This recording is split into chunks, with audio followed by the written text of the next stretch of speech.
Na carta de Paulo aos Efésios, capítulo 6, verso 12, nós encontramos o seguinte texto: porque a nossa luta não é contra o sangue e contra a carne, e sim contra os principados e potestades, contra os dominadores deste mundo tenebroso, contra as forças espirituais do mal nas regiões celestes. Na física, as dimensões são parâmetros utilizados para descrever os fenômenos observados. A física clássica descreve o espaço em 3 dimensões: comprimento, largura e profundidade. A teoria da relatividade geral propõe uma geometria quadridimensional, que é o comprimento, a largura, a profundidade e o tempo.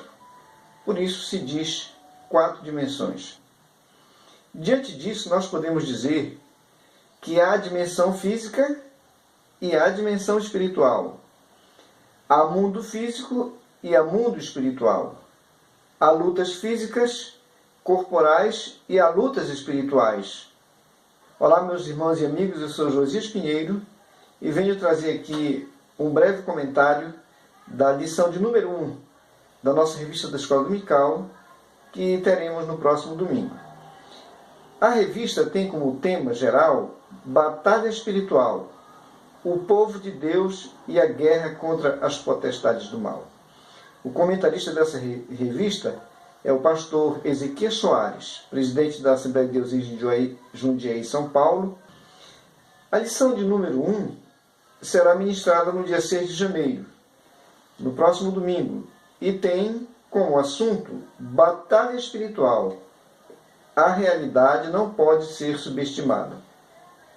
O texto áureo nós encontramos em Mateus, capítulo 26, verso 41, que nos diz: vigiai e orai, para que não entreis em tentação. Na verdade, o espírito está pronto, mas a carne é fraca. A verdade prática nos apresenta a batalha espiritual é uma realidade bíblica que consiste na luta contínua da igreja contra o reino das trevas. A leitura bíblica em classe nós encontramos na carta de 1 Pedro, na primeira carta do apóstolo Pedro, capítulo 5, do verso 5 até o verso 9. Nesta lição, nós temos como objetivo geral expor a realidade bíblica da batalha espiritual, identificando as crenças errôneas de uma pseudo-batalha espiritual. E o ponto central desta lição é: a batalha espiritual consiste na luta contínua da igreja contra o reino das trevas. Na nossa introdução, nós encontramos a batalha espiritual, que é o tema do trimestre que nós estamos iniciando. E quero aqui enfatizar que esta primeira lição é uma lição introdutória, que vai apresentar os conceitos do tema, vai apresentar algumas distorções que se trata a respeito do tema e vai também mostrar o que a Bíblia fala, o que a Bíblia tem escrito a respeito do tema. O primeiro tópico, nós temos o seguinte: a autêntica batalha espiritual tem fundamentos bíblicos, mas nem tudo que se diz ser batalha espiritual tem sustentação nas Escrituras. Nesse tópico nós temos um ponto, número 1, que vem tratar do conceito de batalha espiritual. A Bíblia afirma que todo o mundo está no maligno. E aqui eu quero apresentar o conceito bíblico, O 19 nos diz: sabemos que somos de Deus e que o mundo inteiro jaz no maligno.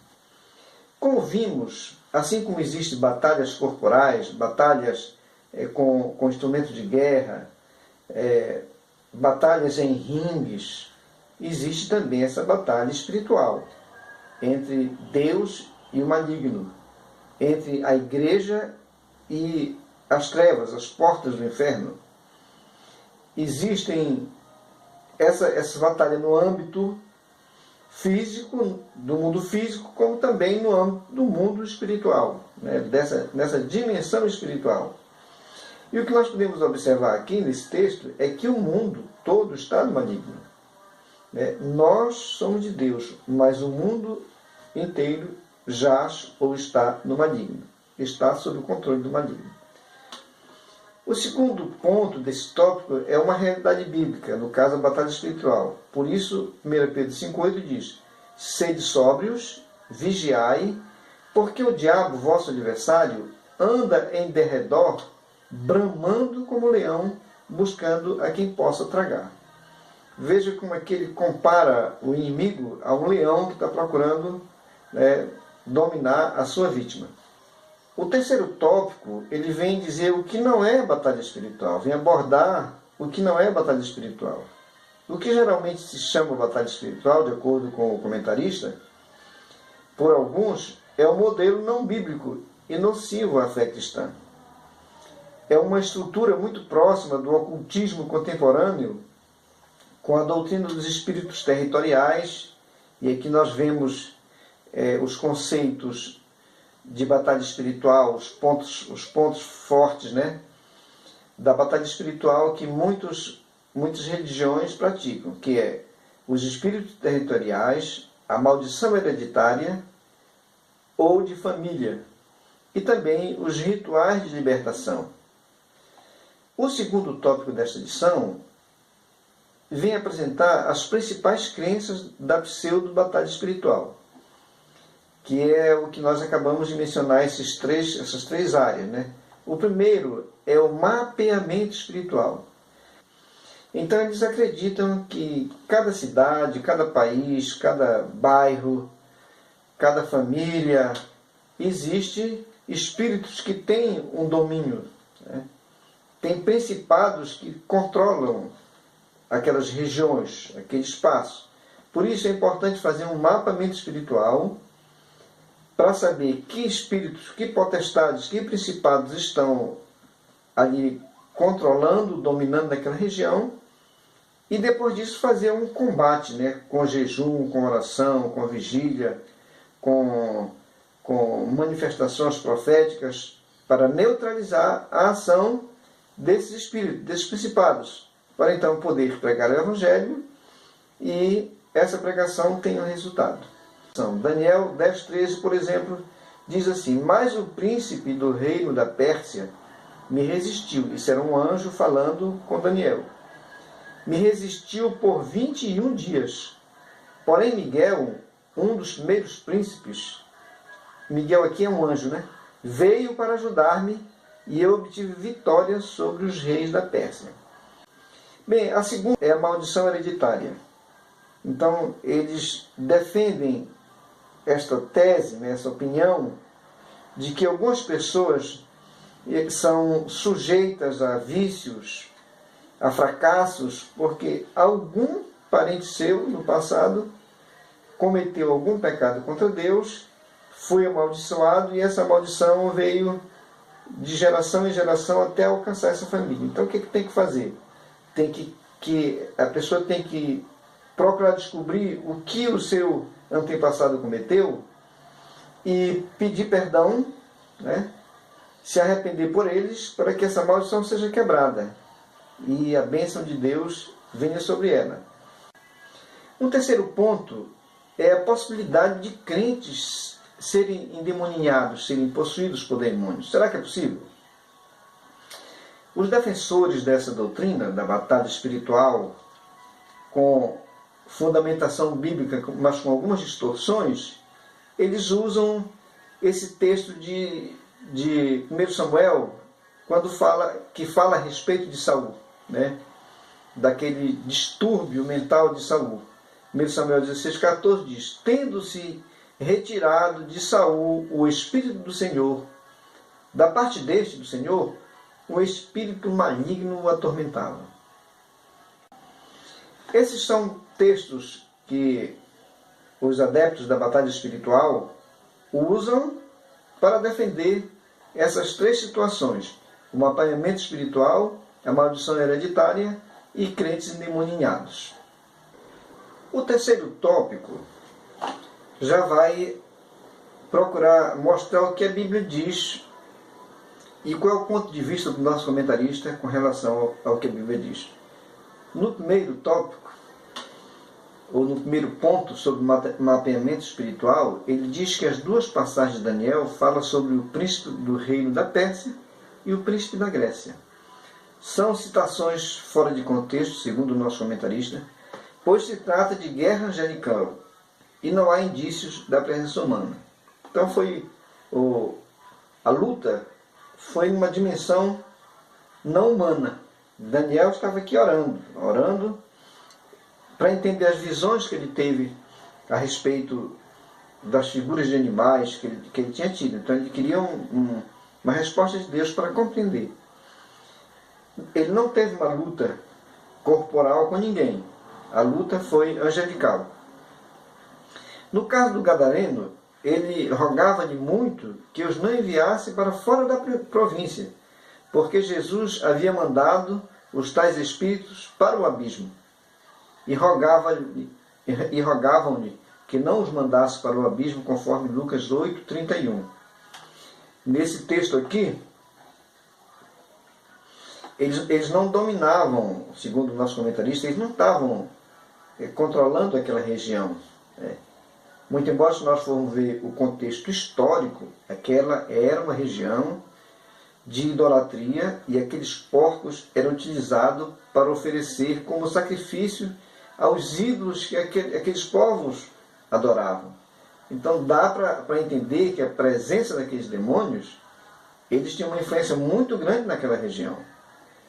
A prova é que só o endemoniado, liberto, é que decidiu seguir Jesus. Os moradores, eles ficaram assustados e pediram para o Senhor sair dali do território deles.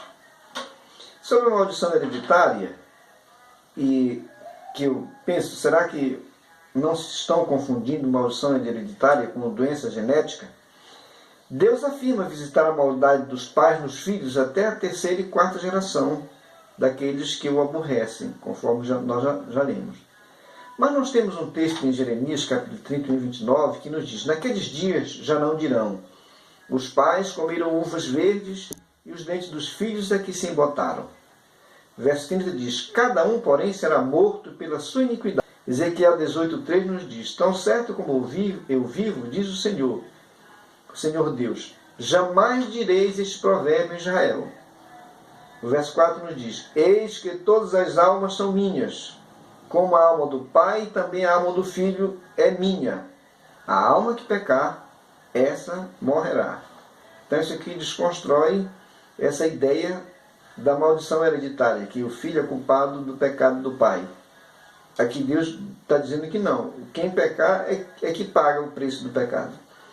Romanos 8:10 nós encontramos o seguinte: mas Deus prova o seu próprio amor para conosco pelo fato de ter Cristo morrido por nós, sendo nós ainda pecadores. Logo, muito mais agora, sendo justificados pelo seu sangue, seremos por ele salvos da ira.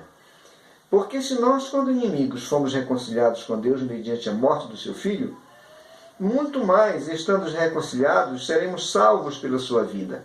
Como 2 Coríntios 5:17 que diz: e assim, se alguém está em Cristo, é nova criatura. As coisas velhas ou antigas já passaram, eis que se fizeram novas. Vemos que quando a pessoa se converte, toda a maldição é quebrada.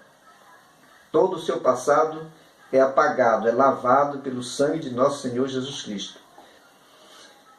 O terceiro ponto desse tópico fala sobre a possibilidade de um cristão ser possesso. Será que um crente pode ficar possesso? Isso depende, né? Nós vemos em 1 Samuel 5:23, porque a rebelião é como o pecado de feitiçaria, e a obstinação é como a idolatria e culto a ídolos do lar. Visto que rejeitaste a palavra do Senhor, ele também te rejeitou a ti, para que não sejas rei. O que aconteceu com Saul, é que ele se rebelou contra Deus. Ele desobedeceu a palavra de Deus. O próprio Deus dá o testemunho: Saul deixou de me seguir. Então, com isso, Deus se afastou dele. Quando Deus se afasta do ser humano, o homem fica vulnerável, fica exposto à ação do inimigo. Por isso que veio um espírito mau e perturbava Saul. Isso pode acontecer com uma pessoa que mesmo seguindo a Jesus, transgride, né? desobedece, Deus se afasta dele, aí ele fica vulnerável à ação do inimigo. Mas fora disso, não cremos que um crente convertido, liberto, seja endemoniado, fique endemoniado. A lição também nos traz que o crente tem em Jesus a promessa de Deus de que o maligno não lhe toca. 1 João 5,18, nós temos esta referência. Sabemos que todo aquele que é nascido de Deus não vive em pecado. Antes, aquele que nasceu de Deus o guarda e o maligno não lhe toca. Essa é uma versão da Almeida Revista e Atualizada. O verso 19 diz: sabemos que somos de Deus e que o mundo inteiro jaz no maligno. Então, quem é de Deus, o maligno não toca. A Almeida Revista Corrigida Fiel nos diz assim: sabemos que todo aquele que é nascido de Deus não peca. Esse não peca aqui não quer dizer que ele é infalível. Na verdade, a outra versão diz não vive em pecado. Esse não peca também quer dizer não vive na prática do pecado. Mas o que de Deus é gerado conserva-se a si mesmo e o maligno não lhe toca.